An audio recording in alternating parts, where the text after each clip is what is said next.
Joining us now is Roger Stone. Welcome, Roger. Great to be here. Okay, tell us what is coming. Well, first, before we do that, let's talk about what happened yesterday with the guerrilla marketing that we saw there on Fox News.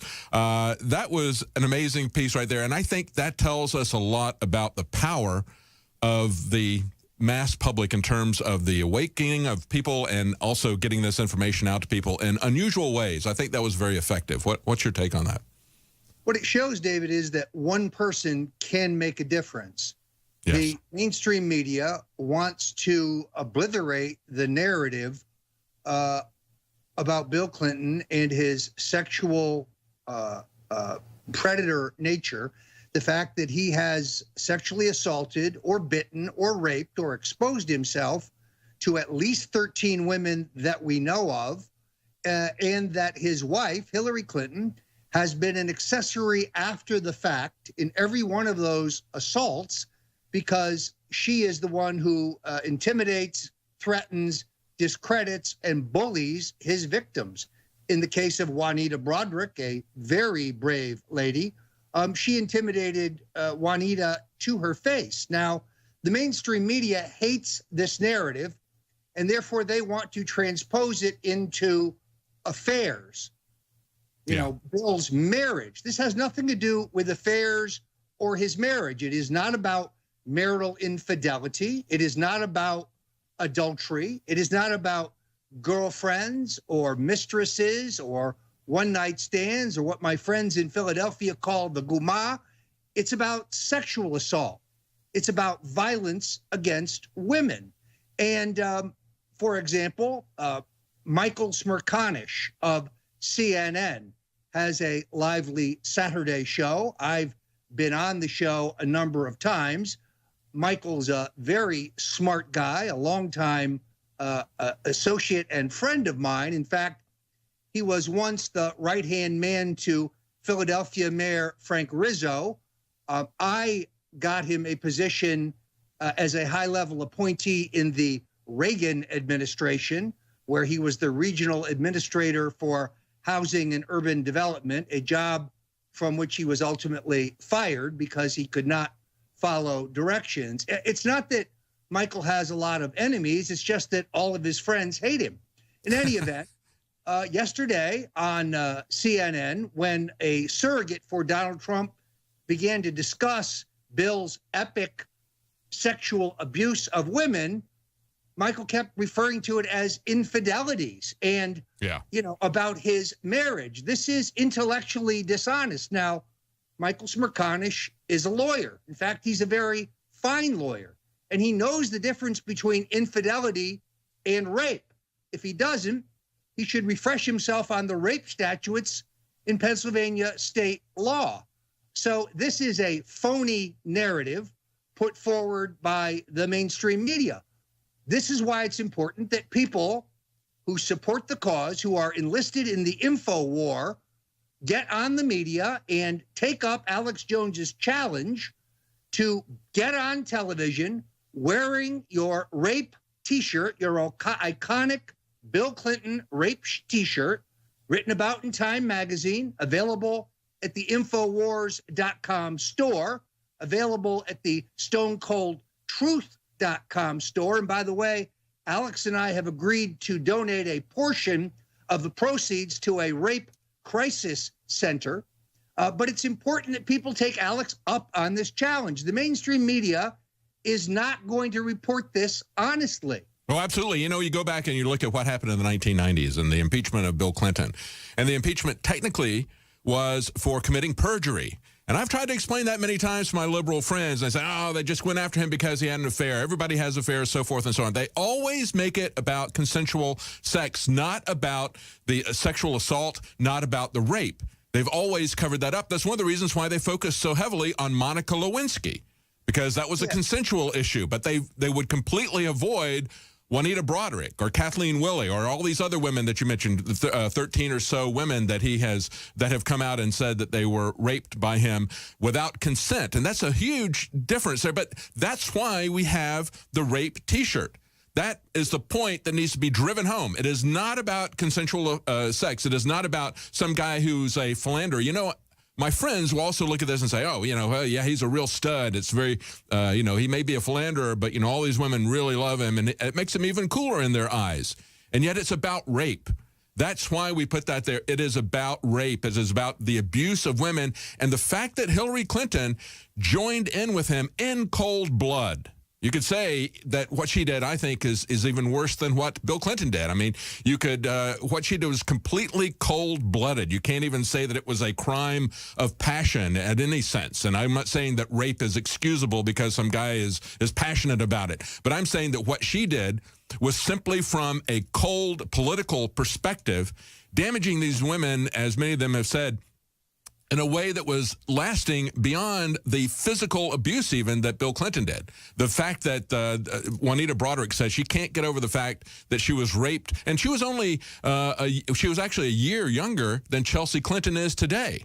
So put that in perspective as Donald Trump kind of pulled back and said, I don't want to talk about this with Chelsea. Chelsea's a year older than Juanita Broderick was when she was raped. That never goes away for her, but it also never goes away for her the fact that she was threatened to her face by Hillary Clinton. Well, and she was bitten twice. This is Bill's MO. At least 3 women, confirmed by NBC's Mike Isikoff and confirmed by the Washington Post, that he bites through the upper lip of his victims. It's a very common disabling move for rapists. Now, I understand that the mainstream media doesn't want to talk about this. Sam Stein at the Huffington Post has a piece up now in which he talks about the last person who brought up Bill's affairs. Now, Stein's a nice enough fellow, but this is intellectually dishonest. The issue here has nothing to do with consensual sex, whether it is Juanita Broderick or Kathleen Willey or Paula Jones or Christy Zurcher or Sandra Allen James or Liz Ward Grayson, although she changed her story after she was given a bit part by a Clinton crony in Hollywood. These women were all sexually assaulted. What could be more politically incorrect than sexual assault and violence against women? That is the issue here. But this he gets a free pass. They get a free pass for this because Hillary is a woman. Isn't that ironic? Although I must say it was a misstep for Donald Trump to post last week that he was considering inviting Jennifer Flowers to sit in the front row. Wrong metaphor. Yes. Jennifer Flowers has a 12-year consensual relationship with Bill Clinton. Now, it is true that 3 Arkansas state troopers burst into the apartment of her next-door neighbor, Gary Johnson, an attorney, and beat him so badly they leave him for dead because he unfortunately has witnessed Bill coming and going with his own key to Jennifer Flowers' apartment. So we still have cold-blooded violence on the part of the Clintons. No, I urge those who understand this issue and who are engaged in this great struggle to take Alex Jones up on his challenge. If you can appear on television for a few seconds and clearly display the rape T-shirt, he will pay you $1,000. If you can do so with a bullhorn and say Bill Clinton is a rapist, he will pay you $5,000. And I spoke to him earlier today. This does not have to be network television. If you get on television in Philadelphia or Cleveland or Detroit and we see it, then you can qualify. But all right, we got to go to break, Roger. When we come back, we're going to talk to Roger Stone about what's coming up on Wednesday. Let's wrap up our discussion of the important Clinton T-shirt project, because I must say this. Do not break the law. Do not break and enter a TV studio. We want you to do this in a legal way. When the TV cameras are outside, when there's an open shot, and you see it all the time at Trump rallies, particularly at Clinton rallies, at Bill Clinton's rallies, then that is the time to strike. Very, very soon, we're going to be unveiling our next important product, the Bill Clinton Rape Whistle, which you will be able to buy at Infowars.com or at StoneColdTruth.com. So if you hear that Bill Clinton's coming to town, get your Bill Clinton rape whistle to greet him. Hundreds of people blowing their rape whistles cannot be ignored by the mainstream media. Absolutely. And, you know, Roger, when we look at this, I think it's important people understand, just like the Hillary for Prison T-shirt, People have to understand that it's not mistakes. It's multiple felonies. That's why we have the Hillary for Clinton T-shirt. And, that's only, by the way, that's only going to go for another 30 days. It's going to become a collector's item. You can find that at Infowars.com. That supports our operation, just like the rape T-shirt supports our operation and supports this marketing campaign to get the truth out. Because just like it's not a mistake, it's multiple felonies. It is not consensual sex. It is multiple rapes. That's why we have the T-shirt. That's why we have the campaign to drill that into people, because the mainstream media is trying to spin this constantly. They've been doing it for the last 25 years, telling people, oh, this is just an affair. He's actually pretty cool and nothing to see. Move on. Okay, that's what they're saying. But I want to get to the what you tweeted out today about Wednesday. What's going to happen on Wednesday that's going to end the Hillary Clinton campaign? Well, I think it's important, David, to set the table. As you know, earlier this week, Congressman Jerry Nadler, a left-wing corpulent Democrat from Manhattan, called on the FBI director to open an investigation into Roger Stone and his connections to WikiLeaks. Yeah, McCarthyism. It's the new McCarthyism. Yeah. Joe McCarthy, Roy Cohn, Jerry Nadler. It's a matched set of witch hunt. I have been completely forthright here and in other interviews that Assange is, in my view, a hero. He does not work for the Russians. Let me repeat that. He does not work for the Russians. There's no evidence to the contrary. He is fighting the deep state. He has leaked documents equally embarrassing to the Bush regime, and liberals loved him then. But now you see an online effort funded by Soros, run by the money laundering criminal David Brock, to discredit Assange. I actually saw a tweet saying, oh, Assange's, whatever he releases will be fake. No, whatever he releases will be real. Now, an intermediary met with him in London recently, who is a friend of mine and a friend of his, a believer in freedom. And I am assured that the mother lode is coming Wednesday. It wouldn't be an October surprise if I told you what it was, but I have reason to believe that it is devastating, because people with political judgment who are aware of the subject matter tell me this. So right now you see a terrible scrambling by the Clintonites to attempt to discredit Assange to try to soften the blow. I have said from the beginning that I believe that Mr. Assange has all of the emails that the Clinton hench women, Huma Abedin, who, by the way, was partying with Barbara Bush this weekend in Paris. That must have been quite a party, proving that the Bushes and Clintons are together in a crime syndicate. That's right. And Cheryl Mills, they thought they destroyed all these emails. They thought they were deleted. Bad news. WikiLeaks has them all. It's handcuff time, because herein lies the proof of the criminality of the Clintons. Now, we've seen disinformation in the last 24 hours saying that Assange has postponed this, he's moved. I do know this. He does fear for his life, and he should. Right now, the globalists and the Clintonites are trying to figure out how to kill him. We know that a man broke into the Ecuadorian embassy and got as far as the second floor before he was detained, but it took the London police almost 2 hours to respond to the call for help. Even though they have a cordon around the Ecuadorian embassy, they've spent millions of dollars to try to keep Julian Assange imprisoned there. It took them 2 hours to respond to this, as they were notified they had a break-in. In 1969, Bill Clinton was expelled from Oxford for raping 19-year-old Eileen Wellstone. Read about this and every one of his crimes against women. The Clintons' War on Women. In stores now. Welcome back to the Alex Jones Show. I'm David Knight, and we're talking to Roger Stone.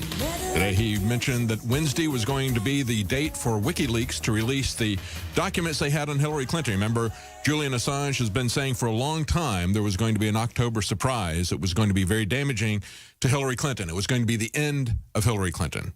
So much information was going to come out that to expose her. And I get very concerned, Roger, when I see this. We talk all the time about the clear and present danger to Donald Trump's life when he rises in the polls. And, of course, we've seen other instances where we had Andrew Breitbart saying had some major revelations that were going to come out, and the day before that happened, he died. I've been concerned for a very long time about Julian Assange safety. As we went to the break, you were talking about how there was an intruder at the Ecuadorian embassy where he's been essentially cordoned by London police. They've spent millions of dollars over the years to keep him imprisoned in that embassy. I know they wouldn't take 2 hours to respond if Julian Assange began to leave that embassy, but they took more than 2 hours, even though they're posted right outside the embassy, as you can just see in that picture there. Even though they're posted right outside there permanently, they took over 2 hours to respond to the fact that there was an intruder there. So I'm very concerned about it, especially the early report said that Julian Assange was going to make the announcement from the balcony at the Ecuadorian embassy. I mean, that sounds like a Martin Luther King moment to me. Yeah, I think that they should rethink that because he is more valuable to the movement alive. Yeah. Look, I don't want to overstate this because I know that my critics are watching. I don't control Assange. And nobody does. He is his own man, and he is committed to fighting the deep state.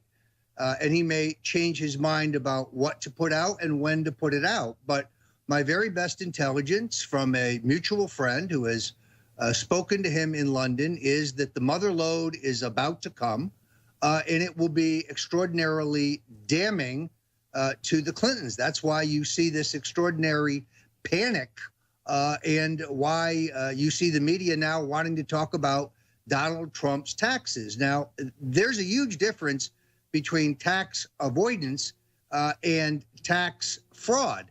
Yeah. Donald Trump took advantage of tax laws passed by Republicans and Democrats together and paid his fair share under the law.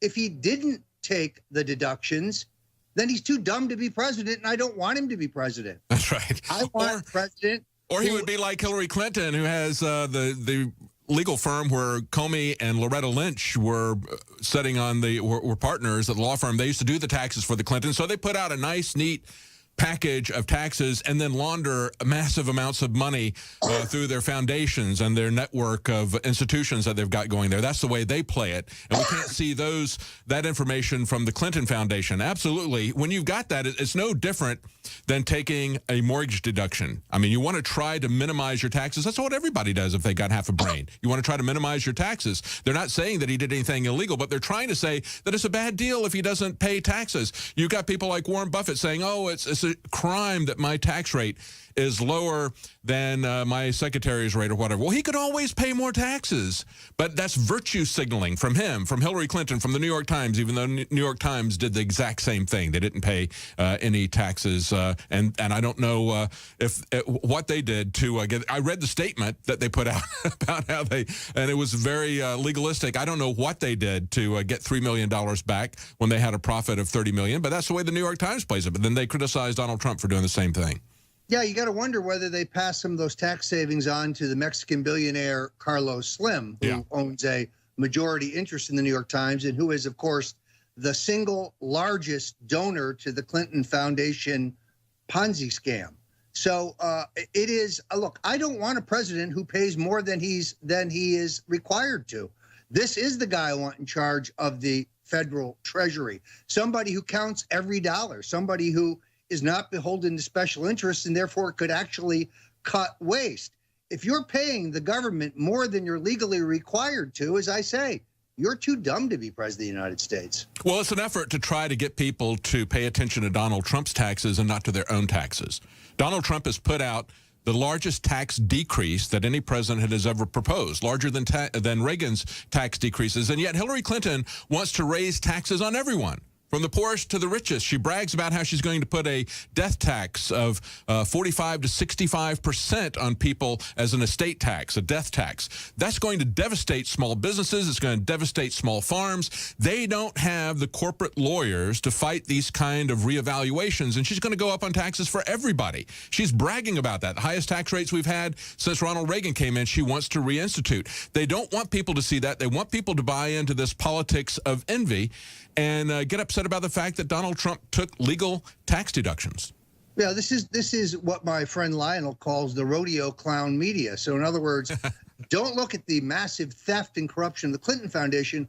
Look over here at Donald Trump taking perfectly legal tax deductions over losses that he had. Yeah. It is really pathetic. By the way, I think it will have very little effect. Now the great question about Trump's taxes has been answered. So it's time for Hillary to release all the emails.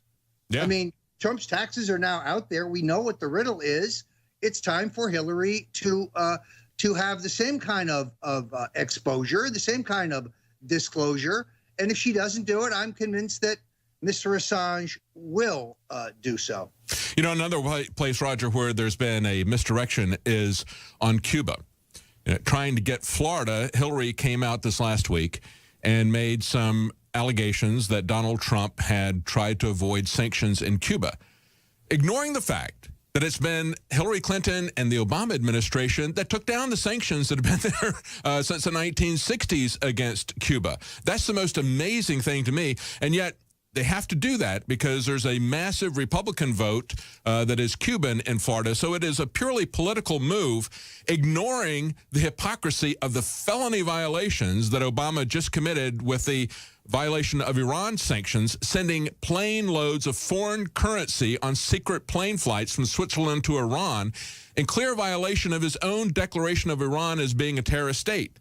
Things that were actually felonies. Yeah. Cubans that I know, Cuban Americans, my wife is a Cuban American. Her father was a diplomat under Batista who fled for his life because he was on a hit list. And the Central Intelligence Agency informed him shortly after he was to return for indoctrination in Cuba that he should not go back to his homeland. He lost everything in the Cuban Revolution. But Cubans that I know, and I know many, know that under the embargo lifting, that those who do business in Cuba cannot partner with local Cuban business people. They have to partner with the government. The government takes dollars, they give worthless pesos to the people, and they use the money to reinforce the secret police. Yeah. People still disappear in the middle of the night in Cuba. The Castro brothers are not some kind of romantic Robin Hoods. They are totalitarian thugs who oppress Christians and gays and women and anyone who disagrees with the communist rule. And people are still fleeing that regime, and the Cubans in Florida should be, Cuban Americans in Florida should be very upset about what you just described there. And yet what Hillary Clinton does, as we see over and over again, is she does this misdirection. She comes in and makes an allegation, false allegations about Trump or whatever, of something of a very minor nature to take away the fact that they have created this situation where people, they say we've taken down the barriers, and yet they've established a partnership with that authoritarian regime is what they've actually done. Yeah, by the way, I don't think this moves the Cuban vote an iota. These are very informed people. Yeah, I think so too. The older Cubans, I think, are motivated by the issue of Castro in the embargo. The younger Cubans are not. To them, Fidel Castro, who's he? Isn't he a funny old man with a beard and a cigar? Yesterday, I spoke to a very respected Cuban American Democratic pollster. Hang on, save that till after the break. We're talking to Roger Stone, Stone Cold Truth, and we'll be right back. Roger, you were just talking before we went to the break. We were talking about Cuba and how Hillary Clinton is making a very feeble play for the Cuban vote, trying to get them upset about sanctions, implying that a third party that was alleging that a third party that was tangentially involved with Trump had tried to do something in violation of the embargo that we had there, ignoring the fact, of course, that even if that were true, Terry McAuliffe, the governor of Virginia, the person who was the former chair of the DNC, same position that Debbie Wasserman Schultz has had to cover for Hillary Clinton, he ran Bill Clinton's reelection campaign. He ran Hillary Clinton's 2008 campaign. He went directly himself to Cuba to try to set up business deals while the embargo was in place and was essentially thrown out. But she brings this up even as we see them violating the sanctions, committing felonies in Iran. But you had some information about the Cuban vote in Florida. I'm very concerned to see what's going on there because that is a must-win state for Donald Trump as well, isn't it? Yeah, I don't think this makes much difference, in all honesty, even though it was plastered on the front page of the Miami Herald. An independent consulting firm, which Trump does not have any interest in, made an exploratory trip to Cuba to look into doing business there. They were notably unsuccessful. At some point, Trump reimbursed this company. I really don't know why. So Trump never did any business in Cuba, and he may not have even understood the implications of reimbursing a consultant that he had hired to look for business opportunities around the globe. But a very respected Democratic consultant, pollster, who is himself Hispanic, someone I have enormous respect for, tells me that Trump has reached 34% of the vote among Hispanics, that Wow. there was no drop in Florida, that there was no drop in his support. Now, Romney topped out in Florida at 28.5. So 34 would be sufficient for Trump to carry the state. And indeed, I think he's a couple points ahead. It's important to understand that the Hispanic vote in Florida is not monolithically Cuban. In fact, the greater portion of Hispanic voters in Florida are Puerto Ricans, Colombians, and so on, and they are habitual, traditional Democrats. If Trump can hold a third of the Hispanic vote, which he's getting today, that will be sufficient to carry the state. Now, one of the concerns I have is that the targeting foisted on the Trump campaign by the Republican National Committee is designed to help Marco Rubio get reelected, but does not include white Union Democrats in the central and southern part of the state who are Trump supporters. They would probably vote Democratic down ballot. So the Trump campaign needs to understand that they're being given a Mickey and that they need to use their own targeting to reach voters who are likely to vote for Trump, not Trump and the entire Republican ticket. Let's talk about the steal the vote issue, because you're involved in that in terms of looking at the election, monitoring the election, looking at the tricks that are being played. And we just mentioned Terry McAuliffe, governor of Virginia, who has worked very hard to try to get felons the right to vote in Virginia, believing that they're going to vote for the new felon-in-chief, Hillary Clinton.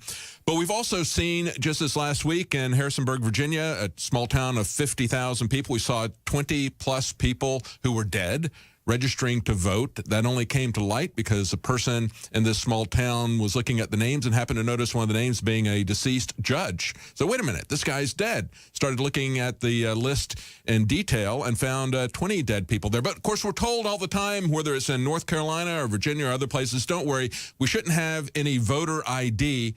That is simply racist to have a picture ID. We have picture ID for everything that we do with the government. But talk to us about the concerns that you have for stealing the vote, what people can do to monitor this on Election Day.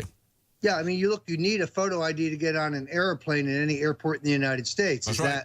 Is that racist? I'm not sure I understand. But look, President Barack Obama tells us that voter fraud literally does not exist. That is absurd. Excellent report on Fox the other night with Brett Baer, focusing on 4 or 5 people who voted in 2 states on the same day. They would vote in Indiana and then drive to Wisconsin and vote again.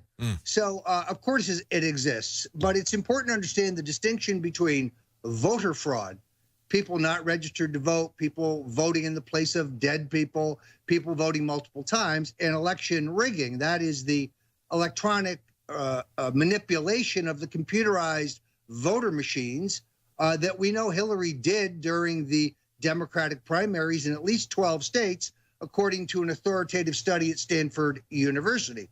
I think this is a great danger. This is why we started stopthesteal.org. I asked people to go there and volunteer for our exit poll program, because the only way we can ensure the integrity of this election is with scientifically conducted exit polls in certain pre-selected key precincts in key counties in key states where we suspect that there will be shenanigans.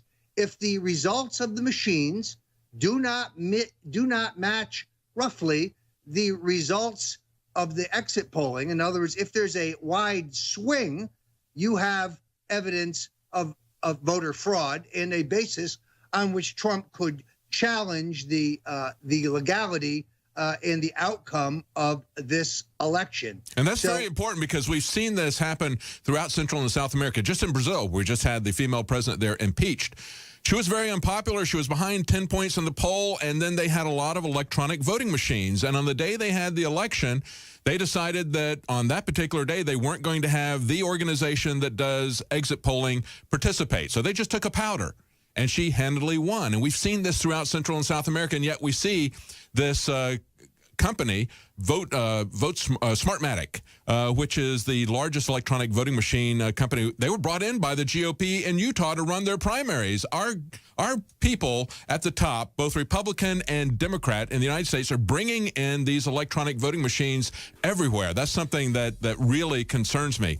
And of course, people and interestingly, David, these companies keep quickly changing names. As soon as their machines are identified, so Diebold, which supplies the machines, for example, in both Florida and Ohio, they changed their name to Premier Election Services. Yeah, exactly. That's all the time we've got. Thank you for joining us. Roger Stone, StoneColdTruth.com. Thank you, Roger.